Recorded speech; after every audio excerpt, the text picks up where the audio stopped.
Kasus pinjaman online atau pinjol berujung aksi kriminal kian meresahkan. Bagaimana tidak, sejumlah kasus mencuat hingga berujung hilangnya nyawa. Sebut saja kasus pembunuhan mahasiswa UI oleh seniornya yang dibunuh pelaku karena merasa iri dengan korban, serta terjerat pinjol puluhan juta rupiah. Pelaku merasa iri dengan korban yang lebih kaya, belum lagi terlilit hutang kripto hingga 80 juta rupiah. Karena dia didesak oleh hutang itu, sehingga dia terpikir bahwa barang-barang untuk menguasai barang-barang si korban untuk menyelesaikan hutangnya. Hanya total hutangnya itu cuma sekitar 80 jutaan. 80 juta ya. Pada pinjol atau? Pelaku ini bermain kripto itu, sehingga dia rugi, mungkin pinjam sana, main lagi pinjam sana, itu kepada pinjol pada umumnya. Untuk menghilangkan nanti si korban tahu dia memang sudah merencanakan untuk membunuhnya. Dari hari Senin itu pulang. Si korban pulang. Utangmu 15 juta. 15 juta ke pinjol dan ke teman-teman, Pak. Nah, termasuk kepada korban. Korban sudah selesai, Pak, utangnya. Berapa utangmu kepada korban? 200.000, Pak. 200.000. Sudah membayar? Sudah, Pak. Mudahnya melakukan pinjaman online justru malah disalahgunakan. Tak hanya di Depok, Jawa Barat, di kampus UIN Raden Mas Said Surakarta, sejumlah mahasiswa melakukan protes kepada rektorat kampus. Mereka memprotes karena adanya dugaan pelanggaran yang dilakukan oleh Dewan Eksekutif Mahasiswa atau DEMA yang meminta 4.000 mahasiswa melakukan pinjaman online. Unjuk rasa juga meminta rektor untuk memberantas pinjol yang sudah meresahkan di lingkungan kampus. Menuntut rektor untuk memecat ketua DEMA dan memberikan sanksi seberat-beratnya. Sanksi seberat-beratnya itu adalah untuk membubarkan DEMA, Dewan Eksekutif Mahasiswa, yang sudah menyeleweng terhadap aturan-aturan agama Islam.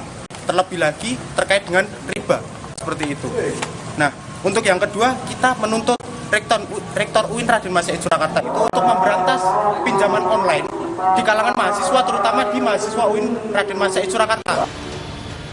Dari sekitar 4.000 mahasiswa, baru total 2.000 mahasiswa yang sudah terregistrasi pinjol.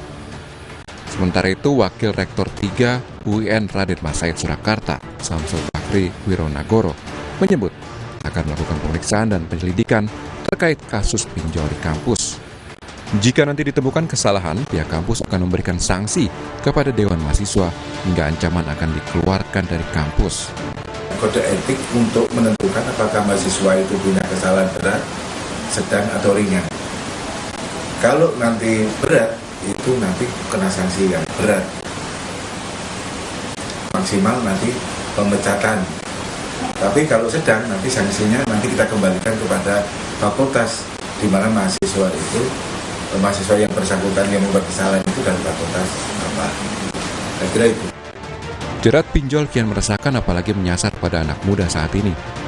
Salah satu alasannya ialah banyak anak muda yang lebih memiliki keinginan bukan dasar kebutuhan untuk melakukan pinjol. Deputi Perlindungan Konsumen OJK, Sarjito menyebut, hal ini sangat membahayakan generasi muda yang terlibat pinjol karena keinginan semata, namun tidak bisa membayarnya. Ada kecenderungan anak-anak muda itu mengedepankan keinginan, tetapi bukan kebutuhan. Bahkan kalau mau nonton, kemarin ramai, konser Coldplay, bahkan yang tidak dapat di Indonesia, nyanyi di Singapura. Mereka membayar dengan berbagai macam instrumen keuangan yang menunjukkan bahwa dia tidak punya uang cash on hand. Nah, ini berbahaya sekali. Makanya saya sampaikan bahwa tentu OJK bersama seluruh anggota Satgas Kementerian Lembaga termasuk pemerintah itu harus memberi perhatian terhadap behavior yang seperti ini. Pada suatu seminar di Jogja beberapa tahun lalu, saya ditanya bahkan kenapa Pak anak-anak muda sekarang kok tidak mau membayar utangnya, bahkan dipinjol legal ini. Saya bicara pinjol legal. Nah, hal-hal seperti ini tentu tidak cukup bahwa OJK memberikan edukasi pinjamlah ke pinjol-pinjol atau peer-to-peer lending yang legal, tapi juga harus mengubah perilaku yang konsumtif, yang hanya mengedepankan keinginan bukan kebutuhan. Ini kalau terus-menerus dibiarkan, tentu ke depan tidak hanya pinjol legal yang bermasalah, tetapi yang ilegal akan tetap marah. Berdasarkan data Otoritas Jasa Keuangan OJK, sejumlah pinjol ilegal telah dijegal. Di awal tahun 2018, ada 404 pinjol yang dihentikan. Sedangkan 2019 tertinggi ada sekitar 1.493 pinjol ilegal yang dihentikan. Lalu angkanya pun mulai menurun dari tahun 2021 yang berjumlah 811 hingga 2023 menjadi 429 pinjol ilegal yang dihentikan pemerintah. Tentu dalam beberapa kasus yang terjadi, selayaknya kita patut bijak dalam mengelola keuangan hingga tak terlilit utang. Tim Liputan Kompas TV.